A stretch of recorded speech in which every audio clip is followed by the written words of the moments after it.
Good morning, students. Today's lecture related to chapter 6 manufacturing industries, and today we will discuss about the how to we control the pollution. Already we had discussed about the types of the pollution. Now today's topic is control of environmental degradation.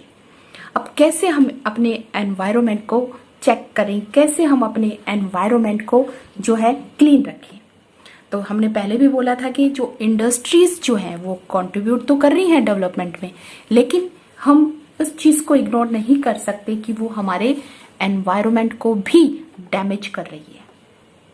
तो industries के लिए क्या चीज है जो हम suggest करना चाहेंगे, या गवर्नमेंट ने उनके लिए क्या रूल एंड रेगुलेशन बनाए हैं जो उनको फॉलो करने हैं। तो यहाँ पे एक एग्जाम्पल हमें दिया है उन्होंने इंडस्ट्रियल वेस्टेज से रिलेटेड, कि 1 लीटर जो वेस्टेज डिस्चार्ज करती है इंडस्ट्री, अगर उसको फ्रेश वाटर में ऐड कर दिया जाता है तो वो वाटर जो है 8 टाइम्स पॉल्यूट हो जाता है। इट मीन्स अगर उस वाटर को फ्रेश वाटर में कन्वर्ट करना है तो हमें 8 टाइम्स उसे जो है बार बार रिफाइन करना होगा, बार बार जो है फ्रेश करना होगा। अब कैसे जो मेन हमारा कंट्रोल ऑफ एनवायरमेंटल डिग्रेडेशन है उसमें सबसे इंपॉर्टेंट जो मोस्ट इंपॉर्टेंट क्वेश्चन जो इसका बनता है, how can the industrial pollution of fresh water be reduce. ये क्वेश्चन हमारा यहां से आता है। और student, it is a very important topic regarding board exam. तो फर्स्ट यहां पे कुछ सजेशन हमारे पास है कि हम जो है अपने एनवायरनमेंट को डैमेज होने से बचा सकते हैं। तो first, minimising use water for processing by reusing and recycle it is 2 और मोर सक्सेसिव स्टेजेस। तो स्टूडेंट, तो फर्स्ट हमारा जो पॉइंट है वो है रीयूजिंग एंड रिसाइकलिंग। देखिए, अगर आप हर बार एक नया पानी, हर बार एक नया वाटर काम में लेते हो तो जितनी बार आपका यूज होता है तो उतनी बार ही आपको वो पानी चाहिए। सपोज दैट आप एक बार में 1 बकेट जो है वाटर यूज कर रहे हो, तो हर बार आपको यूज करने के लिए 1 बकेट पानी की रिक्वायरमेंट होती है। लेकिन अगर हम इसी पानी को बार बार रीयूज कर लें तो क्या है कि हमारी जो वाटर रिगार्डिंग जो नीड है, जो डिमांड है, वो कम हो जाएगी। एक एग्जाम्पल पहले तो मैं आपको, ये एग्जाम्पल हमारी इंडस्ट्री से रिगार्डिंग नहीं है, जो कि मैंने आपको बार बार बोला है कि हमें इससे रिगार्डिंग जो एग्जाम्पल है वो इंडस्ट्री वाले ही एग्जाम्पल देने होंगे। अब एक घर का एग्जाम्पल मैं आपको समझाती हूँ। देखो, आपके घर में जो फिल्टर, आरओ वगैरह जो लगाया जाता है तो उससे वो पानी, बहुत सारा वेस्टेज जो है वो बाहर निकलती है। तो आपने एक बार इस पानी का यूज किया है कि आपने उसमें से अपने लिए फ्रेश वाटर, अपने लिए वाटर निकाल लिया। अब ये जो वाटर है ये क्या है? वेस्ट है। अब इस वाटर का यूज आप घर को क्लीनिंग में कर सकते हो। आप घर में जो गाड़ी वगैरह है उनको वॉश करने के लिए इसका यूज किया जा सकता है। तो ये क्या हो जाएगा? इसका रीयूज हो जाएगा। ओके, तो अब क्या होगा कि वही पानी जो वेस्टेज था, वही पानी जो वेस्ट था, उसे आपने क्या है यूज कर लिया। तो नया पानी आपने उसके लिए नहीं डिमांड किया। तो इंडस्ट्रीज भी ऐसा ही करें कि वो उसके यहाँ पे जो वाटर यूज होता है उसको रिसाइकिल कर ले, रीयूज कर ले, तो उसकी डिमांड को मिनिमाइज किया जा सकता है। जैसे एक जूट इंडस्ट्रीज की बात हमने बताई थी कि जूट जो इंडस्ट्री है उसे जूट को क्लीन करने के लिए वाटर की रिक्वायरमेंट होती है। तो यहाँ पे यूज किए हुए पानी को भी दोबारा यूज किया जा सकता है, उसे रिसाइकिल किया जा सकता है, तो वाटर की डिमांड को मिनिमाइज कर सकते हैं। सेकंड है हार्वेस्टिंग ऑफ रेन वाटर। अब घर में जो रेन वाटर हार्वेस्टिंग की जाती है तो घर के पर्पज से है, तो इंडस्ट्री रेन वाटर हार्वेस्टिंग क्यों करे?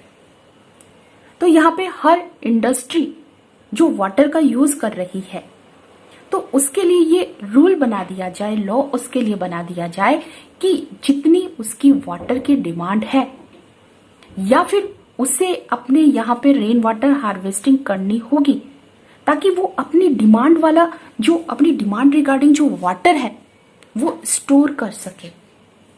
तो ऐसे कंडीशन में अगर वो रेन वाटर हार्वेस्टिंग करती है तो अंडरग्राउंड वाटर को वो यूज नहीं करेगी, है ना। तो ये क्या है, हमारे वाटर सोर्स जो है वो सेव रहेंगे। तो रेन वाटर हार्वेस्टिंग करनी चाहिए हर एक इंडस्ट्री को ताकि अपने जो रिक्वायरमेंट है उसकी वाटर को उसको फुलफिल किया जा सके।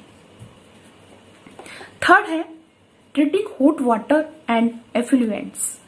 अब हॉट वाटर, बहुत सारे जो थर्मल पावर प्लांट है, जो न्यूक्लियर पावर प्लांट है, ये क्या है कि इनसे treating hot water and effluents, तो बहुत सारी इंडस्ट्रीज ऐसी हैं जो गर्म पानी को, हॉट वाटर को डिस्चार्ज करती हैं। जैसे थर्मल पावर प्लांट है, न्यूक्लियर पावर प्लांट है, तो इनमें क्या है कि पानी गर्म रहता है क्योंकि थर्मल पावर प्लांट के अंदर क्या है, इलेक्ट्रिसिटी जनरेट की जाती है तो वो गर्म पानी से की जाती है। तो ये क्या है कि गर्म पानी को फिर डिस्चार्ज कर देते हैं। तो यहाँ पे गर्म या हॉट वाटर को डिस्चार्ज करने से पहले उसे ट्रीट किया जाना चाहिए। कैसे? उसे कूलिंग के मेथड से, उसको कूल कर कर ही डिस्चार्ज करें और फिर रिवर में जो है उसको छोड़ें। अब इंडस्ट्रियल एफ्लुएंट्स की बात करते हैं तो यहाँ पे हम जो भी इंडस्ट्री से वेस्टेज डिस्चार्ज हो रही है वाटर के साथ, उसको 3 फेजेस हमें बताई गई है कि हम 3 प्रोसेस से उसको क्लीन कर सकते हैं, उसका रीयूज किया जा सकता है। तो यहाँ पे हमारे पास जो 3 इंडस्ट्रियल इफ्लुएंट्स है उसको ट्रीटमेंट देने के लिए 3 फेजेस हमें बताई है, प्राइमरी, सेकेंडरी और टर्शियरी। तो प्राइमरी क्या है?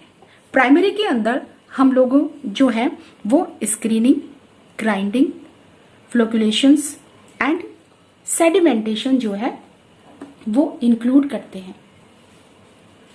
अब स्क्रीनिंग क्या होता है, ग्राइंडिंग क्या होता है, तो देखिए इसको मैंने इन तीनों प्रोसेस को समझाने के लिए मैंने एक यहाँ पे चार्ट ड्रॉ किया है।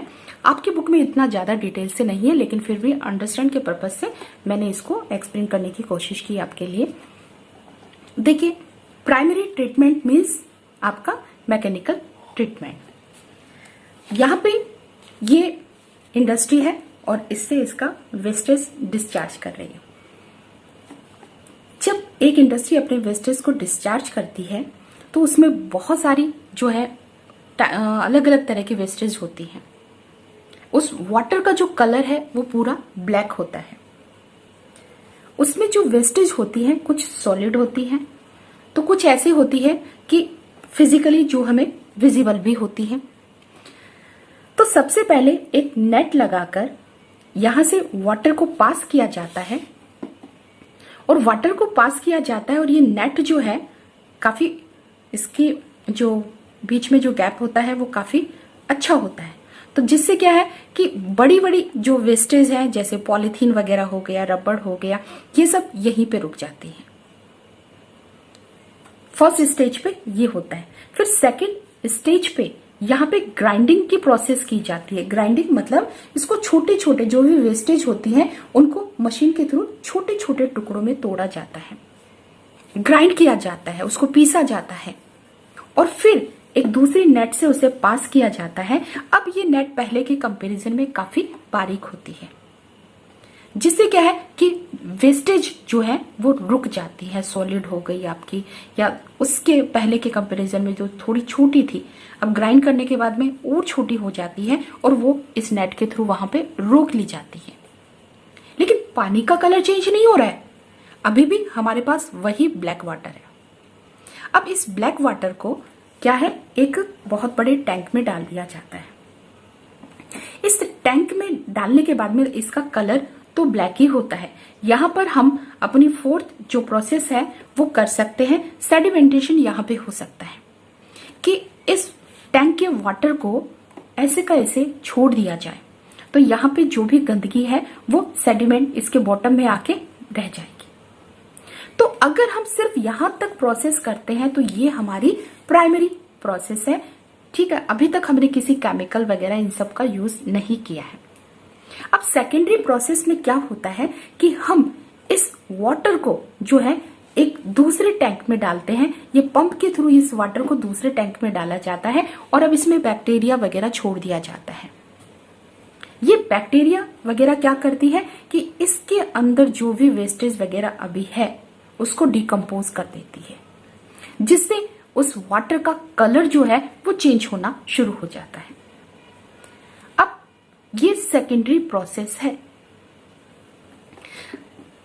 सेम स्टेप यहां होगा कि अब इस वाटर को हम पंप के द्वारा एक दूसरे टैंक में डालते हैं और टर्शरी प्रोसेस में हम क्या करते हैं कि उसमें कोई केमिकल डाल दिया जाता है या फिर यहाँ पे कुछ ऐसा डाला जाता है, जैसे आपका एग्जाम्पल है यहाँ पे हम क्लोरीन डाल सकते हैं इसके अंदर, जिसमें जो भी बैक्टीरिया वगैरह होता है वो सब खत्म हो जाता है। बायोलॉजिकल प्रोसेस कर सकते हैं, केमिकल कर सकते हैं, फिजिकल कर सकते हैं। यहाँ पे तो ये टर्शरी प्रोसेस में है और अब ये वेस्ट वाटर जो है रिसाइकिल हो चुका है। तो यहाँ पे ऐसा नहीं है कि इसमें डाला और ये प्रोसेस हो गया, दूसरे दिन इसमें डाल दिया, नहीं, ऐसे नहीं।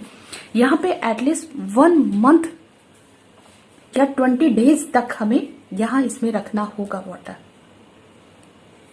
और उसके बाद में नेक्स्ट। तो ये प्रोसेस है आपकी प्राइमरी, सेकेंडरी और टर्शरी प्रोसेस। इन प्रोसेस के थ्रू आप क्या कर सकते हो, वाटर को रिसाइकिल किया जा सकता है। एक इंडस्ट्री अपनी ही यहां से जो वेस्टेज वो डिस्चार्ज करती है उसको वो उस वाटर, उस डिस्चार्ज की हुई वेस्टेज को वो फ्रेश वाटर में कन्वर्ट कर सकती है और उसको रीयूज कर सकती है। अब ये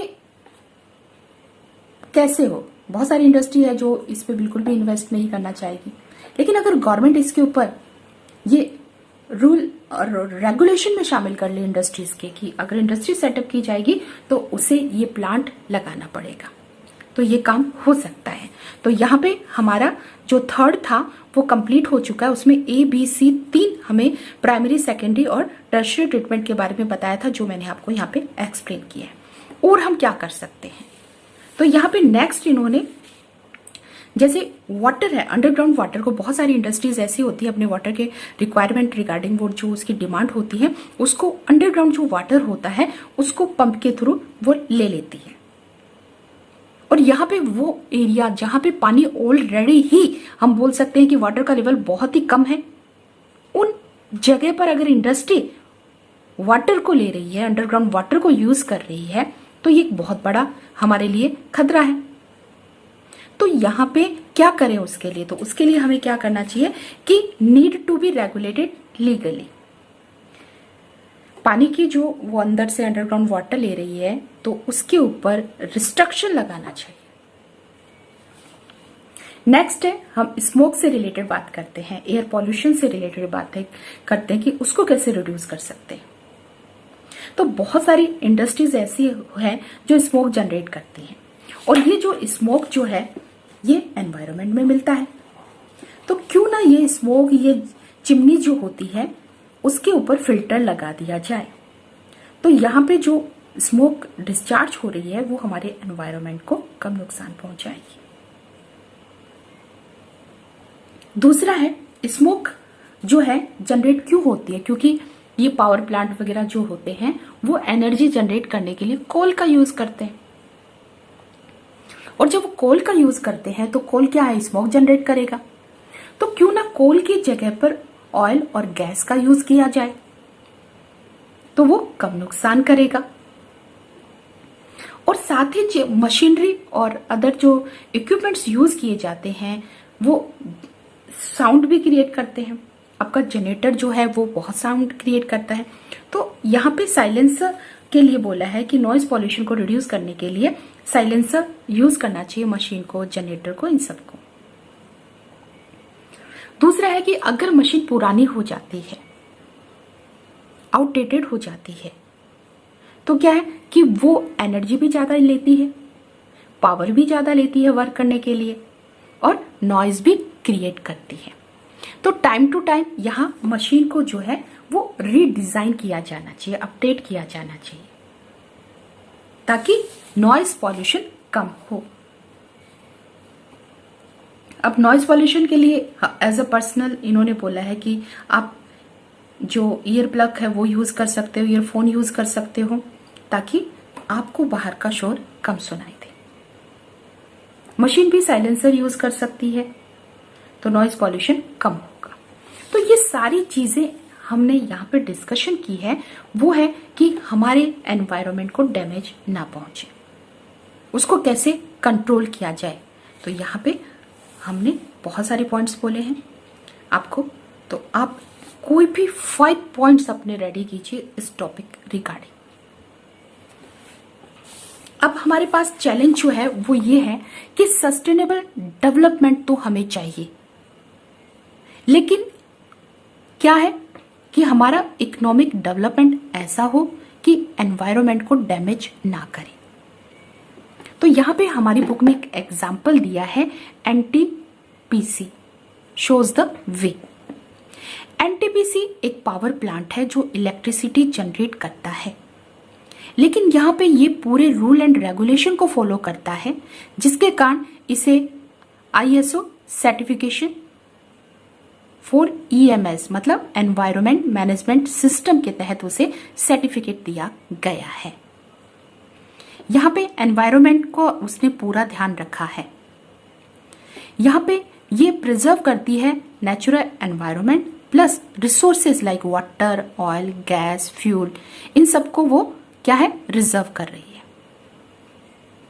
तो ये पावर प्लांट ऐसा क्या कर रही है, तो इन्होंने बोला है कि फर्स्ट नंबर पे optimum utilisation of equipments, adopting latest techniques and upgrading existing equipments. तो यहाँ पे जितने भी इक्विपमेंट इसके पास हैं, भी यहाँ पे मशीनरी वगैरह यूज कर रही है वो लेटेस्ट टेक्नोलॉजी के हैं, और जो पुराने इसके पास हैं वो अपग्रेड करती है। जहाँ पे हमें यहाँ पे बताया था अभी कि मशीनें अगर पुरानी हो जाती है तो वो पावर ज्यादा यूज करती है और साथ ही नॉइज भी। ओके, तो यहाँ पे इनका फर्स्ट इन्होंने ये बोला है कि टेक्निक्स जो है न्यू टेक्नोलॉजी का भी यूज कर रही है। सेकंड है minimising waste generation by the maximising ash utilisation. अब ये इंडस्ट्री कोल का यूज कर रही है, कोल का यूज कर रही है, तो क्या ये पावर प्लांट कोल का यूज कर रहा है, तो कोल का यूज कर रहा है तो क्या आएगा ऐश, हमें राख मिलेगी। तो यहाँ पे जो वेस्ट इसकी निकलती है तो वेस्टेज को ये कंट्रोल करती है, मिनिमाइज करती है। अब जहां पे ये इंडस्ट्री सेटअप की जाती है, ये प्लांट जो सेटअप किया जाता है तो उसके चारों तरफ ग्रीन बेल्ट लगाया जाता है। ग्रीन बेल्ट का मतलब है कि आसपास का जो एरिया है उसका वहां पर ग्रीनरी जो है लगाई जाती है। नेक्स्ट है यहाँ पे जो पॉल्यूशन को कम करने के लिए इन्होंने ash pond management, ash water recycle system and liquid waste management इसके यहाँ पे होता है। यहाँ पे लिक्विड वेस्ट मैनेजमेंट तो मैंने आपको प्राइमरी सेकेंडरी ये सब बताया था। तो जितनी भी यहाँ पे एश बनती है उसके लिए एक पोंड बनाया जाता है। उसको ऐसा नहीं कि यहाँ पे हर कहीं पे फेंक दिया है, बल्कि उसके लिए पोंड वहां पे बनाया गया है और आजकल ऐश का यूज अलग अलग जगह पे होता है। अब इन्होंने ऐश वाटर रिसाइकिल सिस्टम भी बताया है कि यहाँ देखिए पावर जनरली क्या होता है कि जो पावर प्लांट होते हैं उनके आसपास अगर ऐश हवा में मिलती है तो कुछ समय के बाद वो क्या है वाटर के ऊपर एक लेयर बना लेती है। तो यहाँ पे ये जो वाटर है एक तरह से खराब है, लेकिन इन्होंने क्या है उसको रिसाइकिल कर लिया। तो ये सारा सिस्टम इसके यहाँ पे है। इकोलॉजिकली मॉनिटरिंग की जाती है। यहाँ पे डाटा वगैरह जो है वो सबको प्रोवाइड करवाया जाता है, सारे पावर स्टेशन को। यहाँ पे आपका 6.12 पे एक पिक्चर भी दिया है। रामाकुंडम प्लांट है, ये पावर प्लांट है। तो यहाँ पे ये एग्जाम्पल बता रहा है कि हर एक इंडस्ट्री अगर इसी प्रोसेस, इन्हीं रूल एंड रेगुलेशन को लेकर वर्क करती है तो एनवायरनमेंट के डैमेज की बात ही नहीं आएगी। ओके, तो ये है आपका control of environment degradation. Okay, clear. तो इसी के साथ हमारा ये चैप्टर यहीं पे कंप्लीट होता है। और मोस्ट हमारे जो मेरे व्हाट्सएप पर बहुत सारे स्टूडेंट ने मेरे को ये कंप्लेन किया कि मैम आपने सीधा ही जो है iron and steel industry complete करा के सीधा ही आप पॉल्यूशन पे आ चुकी हैं, तो बीच का ये टॉपिक तो आपने कवर करवाया है, हमें नहीं करवाया। तो मैंने आपको मैसेज भी कर दिया था कि ये जो पेजेस जो हैं वो डिलीट है, डिलीटेड है ये पेज आपके, और मैप वर्क जो है वो एज यूजुअल आपका रहेगा, जिससे रिगार्डिंग मैं एक नेक्स्ट वीडियो आपके लिए बनाऊंगी मैप वर्क रिगार्डिंग। ओके, तो यहाँ पे मैंने उस मैसेज में आपको सारी इंडस्ट्रीज के नेम भी राइट करके दिए थे कि ये इंडस्ट्रीज रिगार्डिंग हमें कोई भी वर्क नहीं करना है।